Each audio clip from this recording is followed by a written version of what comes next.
আজকে করেছিলাম সবচেয়ে বড় তরকারি ডিমের ভুনা। আসসালামু আলাইকুম, কেমন আছেন আপনারা সবাই? ডিম ভুনা করার জন্য ডিমগুলো সিদ্ধ করে ছুলিয়ে নিয়েছি। এখন ডিম এভাবে ভাজতে যে পরিমাণ তেল ছেটে, তেলটা যাতে একটু কম ছেটে, এই জন্য তেলের মধ্যে লবণ দিয়ে নিয়েছি। তারপরেও তো অনেক ছিটছে। ডিমের গাটা এরকম একটু লাল করে ভেজে উঠিয়ে নেব।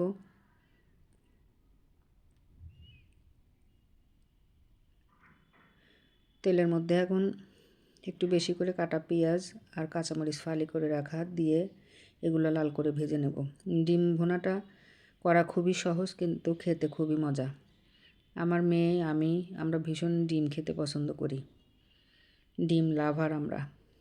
পেঁয়াজটা একটু হালকা লাল লাল হয়ে গেলে এখন সামান্য একটু পানি দিয়ে নিলাম। মশলাগুলো দিয়ে নিচ্ছি কষানোর জন্য।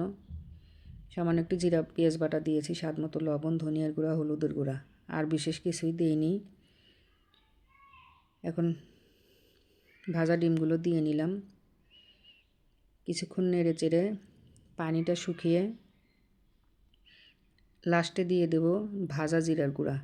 আমি অন্য কিছুতেই ভাজা জিরার গুঁড়া এভাবে ব্যবহার করি না, কিন্তু ডিম ভুনার উপর দিয়ে একদম শেষে গিয়ে এভাবে ভাজা জিরার গুঁড়া দিলে এই স্মেলটা খুব ভালো লাগে আমার কাছে। হয়ে গেল আমার খুবই মজাদার ডিম ভুনা। ভিডিওটা এই পর্যন্তই। আল্লাহ হাফেজ।